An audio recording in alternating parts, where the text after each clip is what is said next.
का स्वागत। सीधा रुख करेंगे अनिल गोयल का। बीजेपी नेता हमारे साथ जुड़े हुए हैं।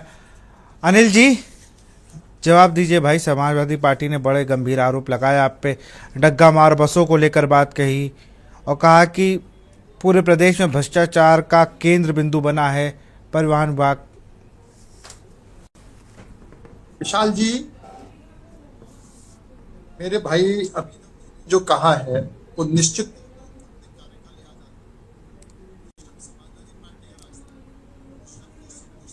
का ये बात ठीक है कि आज भी इक्का दुक्का ऐसे केस मिल जाते हैं जो जानकारी के अभाव में हैं, जिनको जानकारियां नहीं है। जैसे आपके जो प्रेस वाले थे वो भी ये बात कह रहे हैं कि जो वहां पर लोग हैं उनको अभी और जागरूक होने की जरूरत है, और जागरूकता के अभाव में वो भटकते हैं और दलालों के पास चले जाते।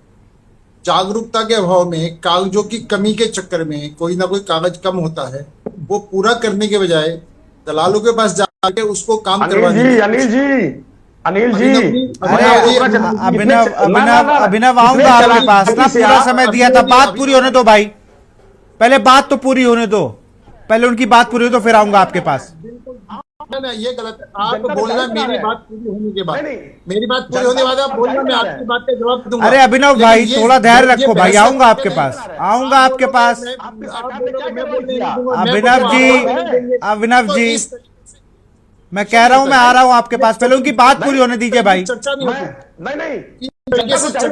अरे अब बात पूरी होने दो ना भाई, उनकी बात पूरी होने दो उनकी। जंगल राज नहीं, टीवी डिबेट है। आप जंगल राज नहीं है, ये आपके टाइम का जंगल राज नहीं है। जो चलिए मुद्दे पे आइए अनिल गोयल जी, मुद्दे पे आइए। डिबेट के तरीके से लेकर चलो। विनोद जी, विशाल जी, मेरा बड़ा स्पष्ट कहना है। विशाल जी, आवाज आ रही है? मैं आपकी आवाज सुन रहा हूं। विशाल जी, निश्चित तौर पर कुछ हमारे साथी जो जानकारी के अभाव में दाएं बाएं भटकते हैं और कुछ अपवाद हैं जिनको ठीक करने की आवश्यकता है। लेकिन मैं एक बात पूछना चाहता हूं, क्या इनके टाइम में डग्गेमारी की गाड़ी नहीं चलती थी? क्या इनके टाइम में भ्रष्टाचार नहीं होता था? नहीं तो जो इनकी सरकार में हो रहा था उसको रोकने के लिए तो आपको चुना गया ना। गाड़ियां चलती थी, सब पर अंकुश है, और उस अंकुश का रिजल्ट ये आ रहा है। मैं एक बात और दावे के साथ कहता हूं, मैं गाड़ी नंबर के साथ कहता हूं, जो इनके समर्थन में पार्टी है दिल्ली के अंदर, आम आदमी पार्टी, सन 2015 से प्रदेश की बात करिए सर ना, आप प्रदेश की बात करिए। मैं आपकी एक बातों का जवाब दूंगा, मैं आपकी एक बातों का जवाब दूंगा। प्रदेश की बात करिए आप दिल्ली में, गुजरात कहाँ चले गए? अभी आप पाकिस्तान चले जाएंगे, आप जवाब दे पाकिस्तान चले जाएंगे, मुझे मालूम है। अरे सुन तो लो भाई मेरे, आपके गठबंधन की पार्टी दिल्ली के अंदर, प्रदेश की बात करिए, आपके गठबंधन की पार्टी दिल्ली के अंदर, मेरे पास भी मध्य प्रदेश, L1R, मेरे पास भी मध्य प्रदेश की बहुत घटनाएं हैं। आप सुन ले सर, आप सुन। अच्छा, आप बोलोगे क्या? आप अगर बीच में बोलो तो आप बोल लोगे क्या? आप अगर इस तरह से बीच में बोलोगे तो क्या डिबेट में आप बोल पाओगे? क्या आप भी नहीं बोल पाओगे? ये जंगल राज नहीं है। पहली चीज आपने दोनों लोगों से कह रहा हूँ, आग्रह है। अभिनव से बात का तरीका नहीं है। पहले बात सुनो मेरे भाई। डिबेट के समय को ऐसे फिजूल में मत बर्बाद करो, बड़ी मेहनत लगती है। मैं सबसे ही आग्रह कर रहा हूँ, जितने पहले चाहिए वो रिपोर्टर हमारे खड़े जो ग्राउंड जीरो पर लगातार रहते हैं, आप थोड़ा समय दोगे ना किसी को बोलने का? आऊंगा आपके पास। आपको समय दिया ना भरपूर मैंने, फिर आऊंगा आपके पास। विशाल जी, मैं ये कहना चाहता हूं, दिल्ली के अंदर मैंने गाड़ी नंबर बताया, 2015 से आदमी अपनी गाड़ी जमा करने के लिए धर की ठोकरें खा रहे। आपकी गाड़ी जमा नहीं हो पा रही है यार, वो आपके गठबंधन के साथी हैं। निश्चित तौर पर भ्रष्टाचार जो है कैंसर का रूप ले चुका है। अब आपकी सरकार वहां पर आ गई है, इस कैंसर का इलाज कर दीजिए। विशाल जी, मैं ये कह रहा हूं, हम उस इलाज के लिए दिन रात लगे हुए हैं। बहुत कुछ उत्तर प्रदेश के अंदर सुधार हुआ है, दिल्ली के अंदर भी हम सुधार के पूरा प्रयास कर रहे हैं। और ये जितना कुछ हुआ है वो सही मायनों में हमारी पूर्ववर्ती सरकारें हैं, जिनके टाइम में भ्रष्टाचार चरम सीमा पर था। आज ऑनलाइन की वजह से जो लोग पढ़े लिखे हैं वो ऑनलाइन काम कर रहे हैं, उनका कोई पैसा नहीं लग रहा। हाँ, ये जरूर है कि जो अब अनिल जी उनको दिक्कत आ रही है। अनिल जी, मेरा एक सवाल है। अनिल जी, मेरा एक सवाल है। मेरे एक साथी हैं, खूब पढ़े लिखे हैं, IT विभाग में नौकरी करते हैं। उन्होंने मुझे बताया कि मैंने 3500 रुपया दे के लाइसेंस बनवाया था। कह रहा डेट विशाल मिल जी, गई, एक सेकेंड, डेट मिल गई, जहां तक ऑनलाइन प्रोसेस है वहां तक तो सारी चीजें ओके है, फोटो खिंचवाने तक का पैसा लिया जाता है। विशाल जी, अगर आप मौके पर नहीं जाओगे, आप चाहोगे बिना जाए मेरा काम हो जाए, फोटो अरे खिंचवाने से मेरा काम हो जाए, बिना गाड़ी चलाए मेरा काम हो जाए, तो उसका इलाज किसी के पास नहीं है। निश्चित तौर पर आप जैसे जो वो पढ़े लिखे हैं, 10 जगह शिकायत की जगह है, 10 जगह कंप्लेंट कर सकते हैं, उनको पकड़वा भी सकते हैं। जागरूक आदमी का जागरूक होना जरूरी है। अगर हम जागरूक नहीं है, हम अपने काम को बिना मेहनत के, बिना परिश्रम के, बिना जाए करवाना चाहेंगे, तो निश्चित तौर पर हम उसको पैसा देते हैं, काम करवाते हैं। आप एक बात बताएं कि जब जो ऑनलाइन काम हुआ कोई दिक्कत नहीं आई, अगर कहीं भी दिक्कत आई तो उन्होंने कहीं कंप्लेंट करी क्या? अगर वो कंप्लेंट करते तो उनके खिलाफ कार्रवाई होती, चीजें ठीक होती। हम अगर गलत को गलत करना भी गलत है, गलत सहना उससे भी ज्यादा गलत है। अगर हम गलत को सह रहे हैं, हम गलत को बढ़ावा दे रहे हैं, तो वो भी तो गलत है ना जी। आप ये बताएं, अगर उनके साथ ऐसा हुआ तो उन्होंने कहाँ कंप्लेंट करी, क्या उस पर कार्रवाई नहीं हुई? निश्चित तौर पर वो कंप्लेंट की कार्रवाई नहीं होगी तो हम गुनाहगार हैं।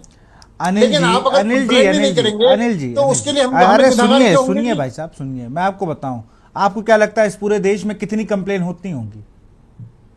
विशाल जी, मैं यही सबसे बड़ी दिक्कत है हमारे ये तो इसके लिए अवेयर करिए, आरटीआई एक्टिविस्ट को तो कुचल के मार दिया जाता है इस देश में। विशाल जी देखो, मैं खुद कह रहा हूं कि इससे पहले जंगल राज था, आज जंगल राज नहीं है। मार दिया जाता था, आज मार दिया जाता नहीं है।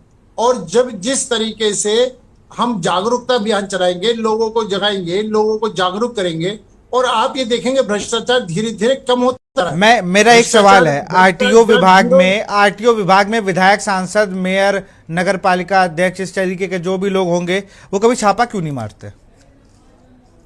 सॉरी, जितने भी पॉलिटिकल पार्टीज के, मैं कह रहा हूं कोई भी लीडर हो, मेयर हो, पार्षद हो, कोई भी हो, वो कभी आरटीओ विभाग के दफ्तर पर छापा क्यों नहीं मारते? कोई भी पार्टी हो, चाहे वो अभिनव की पार्टी हो या राहुल गांधी की पार्टी हो या आपकी पार्टी हो, कोई मारता ही नहीं छापा। निश्चित तौर पर जहां जहां से शिकायतें आती हैं वहां पर छापे भी लगते हैं, वहां पर कार्रवाई भी होती है। और हम इसको बिल्कुल दलाल के, एक दलाल भी ना हो, जीरो दलाल की पॉलिसी पर चल रहे हैं। और मैं ये बात कह रहा हूं कि कहीं ना कहीं जागरूकता के भाव में हम खुद दलाली को बढ़ावा दे रहे हैं। जो पिछला जो रोग है, उस रोग को ठीक होने में समय लगेगा, उस रोग को ठीक करा जा रहा है। जैसे मैंने अभी दिल्ली का उदाहरण दिया कि दिल्ली के अंदर सही मायनों में जिस ट्रेड लाइसेंस पर हजारों रुपए की फीस लगती थी, लाखों रुपए पर रिश्वत जाती थी, आज उन सब पर अंकुश लगा हुआ है। आज वो सब काम ठीक होने के लिए सर चल रहे हैं। पर मोटरसाइकिल के रजिस्ट्रेशन की फीस जो 250 से 1000 रुपए रिश्वत जाती थी, आज जो जीरो हो गई है।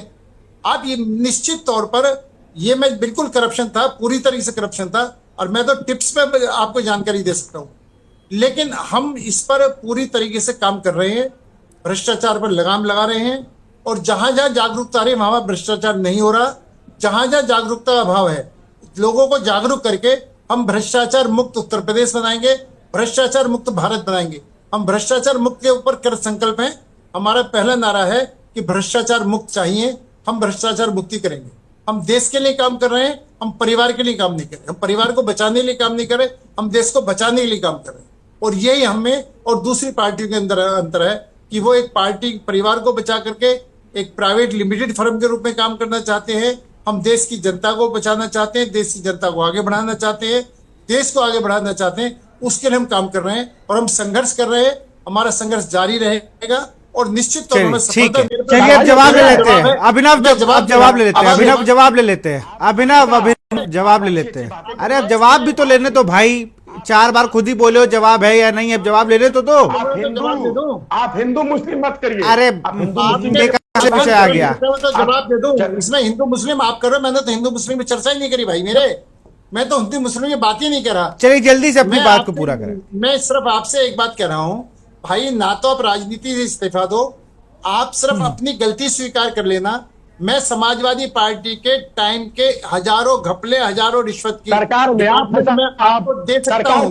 अरे अभिनव बात पूरी हो रही तो भाई, असली बात ये है, आप जो उत्तर प्रदेश के लोगों को, आप उत्तर प्रदेश के लोगों के बारे में जो शब्दों का इस्तेमाल कर रहे हो, विशाल जी पहले उनकी बात तो सुनने दो, तुम्हारी आवाज आ रही हो तो उनकी बात ही नहीं सुन पा रहा हो तो मैं जवाब क्या दूं तुम्हें? अरे विचारधारा क्या है, जनता को आप कैसा मानते हैं, ये आपकी सोच है। जनता मैंने कहा कि जानकारी के अभाव में आप चीजों को खराब करने में लगे रहते हो। मैंने जानकारी के अभाव में, जहां तक आपने विकास की बात करी, दिल्ली से मेरठ हाईवे बना, आपके टाइम में बना? दिल्ली से मेरठ जो ट्रेन चली है स्पेशल ट्रेन, वो आपके टाइम में चली क्या? आज यूपी के अंदर जितना विकास हो रहा है, यूपी के अंदर जितने हाईवे बने हैं, आज यूपी के अंदर कुछ हुआ है, आज से पहले इतना हुआ क्या? आज जो यूपी जो जितनी तरक्की करी है, आज से पहले हुई क्या? आपके टाइम में भारत की अर्थव्यवस्था 11वें स्थान पर थी, आज भारत की अर्थव्यवस्था 4थे नंबर पर है। क्या ये आपके टाइम में हुआ? पहले हम रक्षा की आयात करते थे, अब निर्यात करते हैं। ये आपके टाइम में हमारे टाइम में हुए। आप अगर ये बात देखेंगे तो निश्चित तौर पर जितना उत्तर प्रदेश का विकास हुआ है, जितना भारत का विकास हुआ है, उतना इन 11 साल में जितना आज से पहले कभी नहीं हुआ। आज चाहे वो शर्म करिए सर, भाई शर्म करने वाली आप देख रहे हो ना, आप देख रहे हो और मन मन हंस रहे हो। जानते हैं आप देख ही रहे हो, हमारे काम को देख करके मन मन हंस रहे हो। ये आप देख रहे हो, वाकई में काम हो रहा है। अरे सर, बनारस क्यों तो बन गया है? आपके टाइम में लोग